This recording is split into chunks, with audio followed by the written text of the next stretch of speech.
preaching of the word. God bless po. Amen.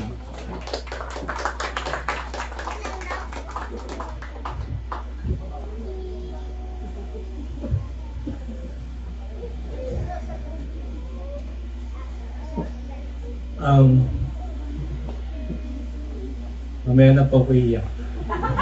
I just want to call first my wife to greet everyone. Then I can deliver the word. Sister Jocelyn. Praise God mga kapatid. Sobrang miss ko kayo lahat.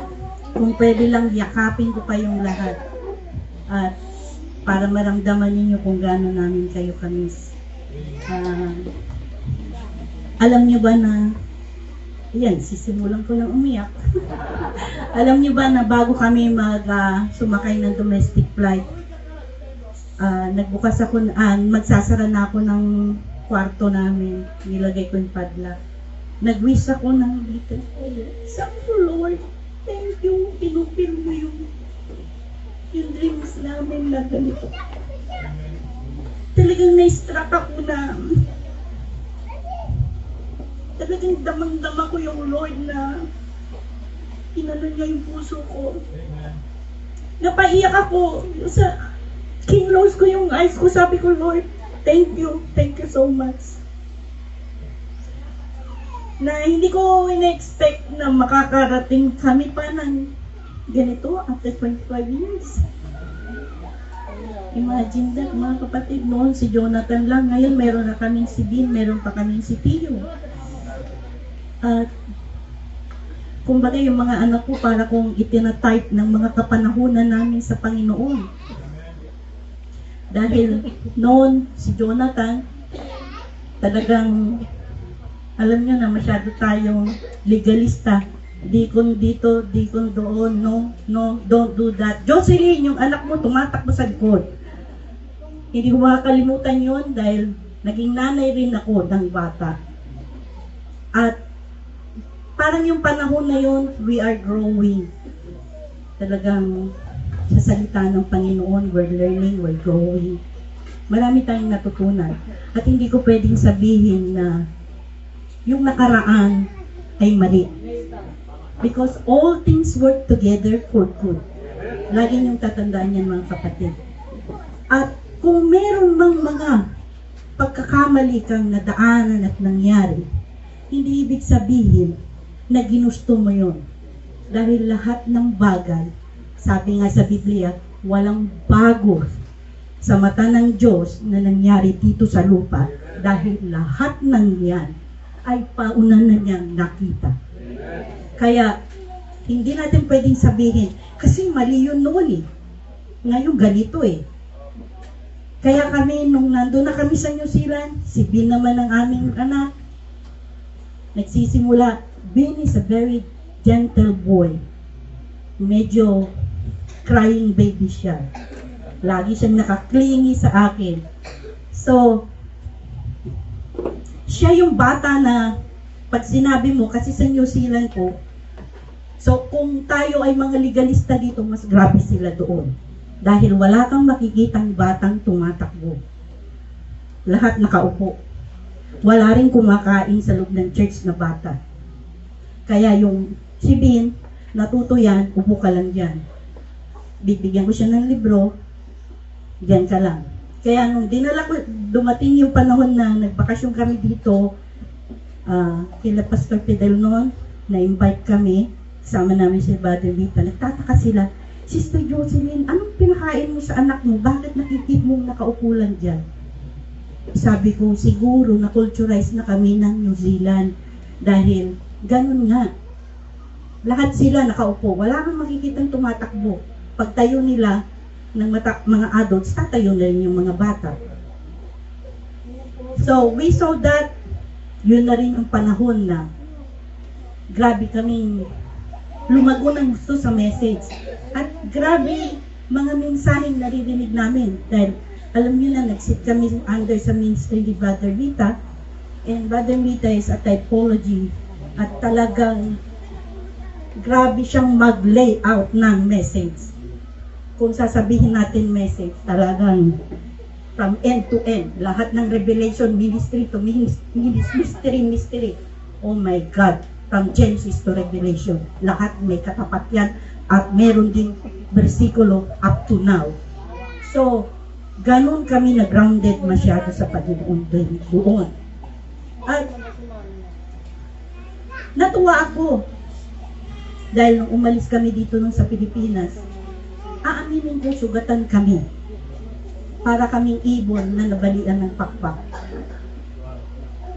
And we need healing. But at that time, nagpapasalamat ako sa mga messages sa lahat ng mga matutunan namin sa Panginoon. Pero minsan, hindi lang yun ang kailangan natin eh. We are still eating rice and we are still stepping on this earth. Kailangan din mapunan yung human side natin. Hindi lang puro spiritual. Dahil pag masyadong legalista na, tapos sugatan ka pa, ang hirap. Laging nakukultivate yung sugat, imbis gumagaling, lalong lumalala. Umuupo ka pero para bang kinakausap mo yung nagmi-minister sa utak mo. Oh, sinasabi mo yan kasi hindi ka nakaranas, hindi mo naramdaman, hindi sa'yo nangyari. What if you are in their shoes? Being a human, ikaw ang sumot ng sapatos nila. Tignan natin kung ganyan din kaya ang maramdaman ninyo at masabi ninyo pag kayo na mismo ang nakatayo doon sa sapatos nila. Always remember mga kapatid, hindi lang tayo spiritual na tao, may human side pa rin tayo. Dahil wala pa tayong pakpak. At sinabi rin ng Panginoon na kung anong ginawa mong list sa aking mga anak, ang ginawa mo para sa akin. Kung mamimili ka lang ng babatiin mo at tutulungan mo, I think that is not fair. Dahil doon ko naramdaman na tinanggap kami nila Brother Mita. Alam nilang sugatan kami. Tinanggap nila kami, open arms and open-hearted. And until now, they are our very, very best friends. Sila pa nga naghatid sa amin sa domestic flight namin puntang Auckland. So, yung true friends, yung true relationship, kaya nga tuwan-tuwa ko din eh, sanctuary of unconditional love. Kasi nadama ko yan sa puso ko, naranasan ko. Hindi makakaila sa inyo, makaka-relate kayo kung anong pinagdaanan namin. At yung naramdaman ko noon, dahil sa unconditional love, nakabangon ako. Pero kung walang nagbigay sa amin ng unconditional love, sa totoo lang mga kapatid, this is the first time na bibitawan ko to. But I'm not saying na sinasabi ko to para saktan ko kayo o para mang-pinpoint ng kung sino man tao. Yung panahon na kailangan namin ng someone to back us up para tulungan kami tumayo dahil talagang gumugulapay kami. Maraming nagsasabi, kasi yan eh, ganito, ganyan eh. Kala namin yan si little brother Barnel eh. Alam nyo ba, hindi nakakatulog. Ang sakit. Kaya sabi ko, nung tumungtong ako ng New Zealand, I will forget Philippines. I-erase ko yan sa aking memory. Dahil ganun ka-painful yung naramdaman ko nun. And I'm just being true sa inyong mga kapatid. Pero sabi nga, time will heal. At sinabi rin ng Panginoon na pag nagbigay siya ng pagsubok sa iyo, hindi niya ibibigay sa iyo yan na hindi mo kakayanin. So dumaan kami sa panahon na gano'n. Nakabangon kami unti-unti hanggang sa makatayo kami sa aming sariling mga paa uli. At nanganak ako muli, si Cleo, Theophany. Ang pangalan ng bunso namin ay Theophany. second year college na siya sa Canterbury University. Pagdating kay Tio, siya naman ang anak namin na very outspoken. No, I'm not gonna wear that. No, I'm not going there. No, I'm not eating that.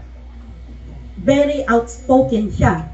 Talagang sasabihin niya yung hindi niya gusto. Very truthful. Direct talaga. At doon ko nakita na, sabi ko nga kay Sister Rose Badamita, yung kung titignan ko yung tatlo kong anak, parang doon ko nakita yung buhay namin sa Panginoon. Now, doon ko naramdaman na hindi natin pwedeng kimkimin yung nasa loob natin eh. Sabi nga ni Brother Jer,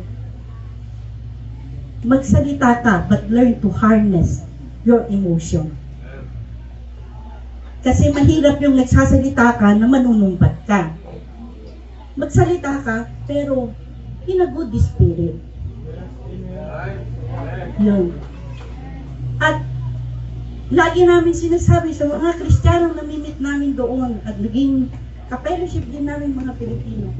We never put a period on our belief.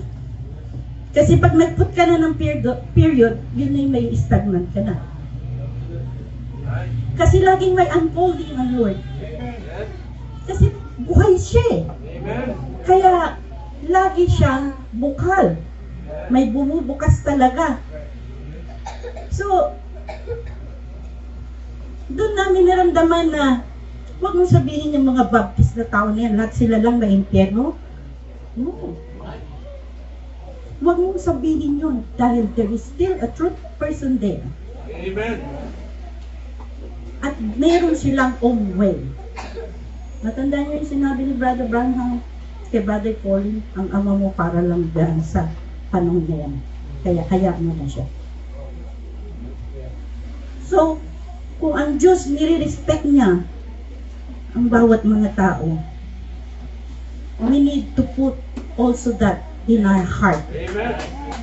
Mamahalin natin ang tao hindi dahil sa kung sino siya. Mayaman yan. Kahit liber yan. Kaya talagang espesyal pagka dumating sa church yan. Bigyan ng upuan. Bigyan ng upuan. Pero pag mahirap na, sige lang, okay lang. Okay lang yan dyan, sis. Dyan, Brad. Okay yun.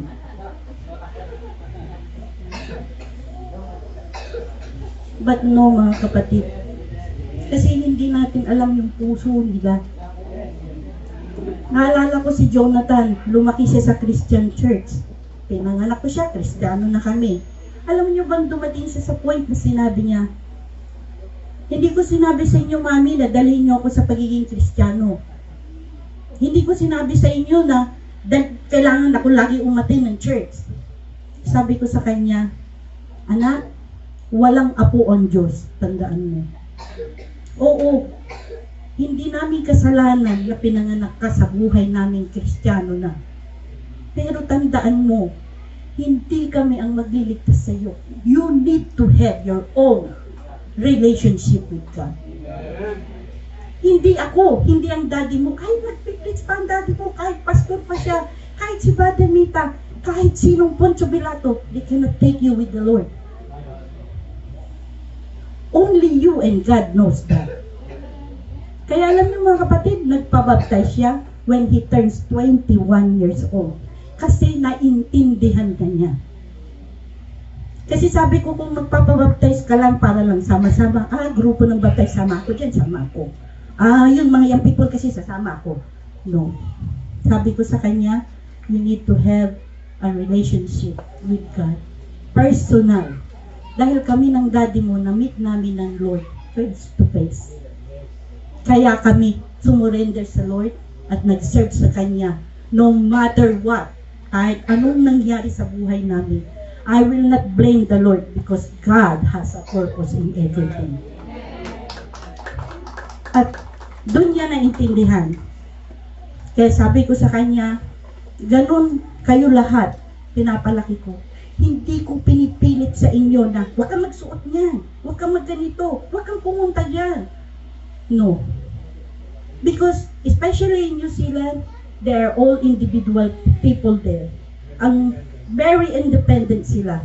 Hindi mo pwede silang sakalin na ito ang utos ng daddy mo, ito ang utos ko.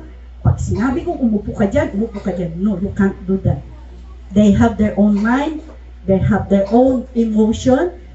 Kaya, you have to treat them like an adult also. Ako lagi akong nagsasabi sa amin ng pros and cons. Kaming mag-asawa sa mga anak namin. Okay. Pag ginawa mo yan, tignan mo kung ano mangyayari sa'yo. Kaya dumating si Vin ng, yung alam niyo na yung stage ng teenager, sabi niya, siguro mami, daddy, kung hindi kayo naging magulang ko, siguro andun din ako kasama ng mga barkada ko umiinom. Even Theo. So, hindi mo kailangang ipilit. Just be natural. Kasi tayong mga magulang, hindi naman tayo perfecto. Marami rin tayong pagkukulang, marami rin tayong pagkakamali. At sometimes, yung mga panganay natin, silang pinagpa-practicean natin. Katulad kay Jonathan, kami mag-asawa, sabi namin, pasensya ka na anak, kasi ikaw ang panganay. Wala kami magagawa, pareho wala pa kami alam talaga nun. So lahat mga do's and don'ts. So ngayon, kaya mas better na yung mga nasa huli. Kasi natuto na eh. So, mga kapatid, masayang masaya ko na binalik kami ng Panginoon dito na punong-puno ng pag-ibig yung puso namin. Hinil na kami ng Panginoon at napalitan lahat ng unconditional love.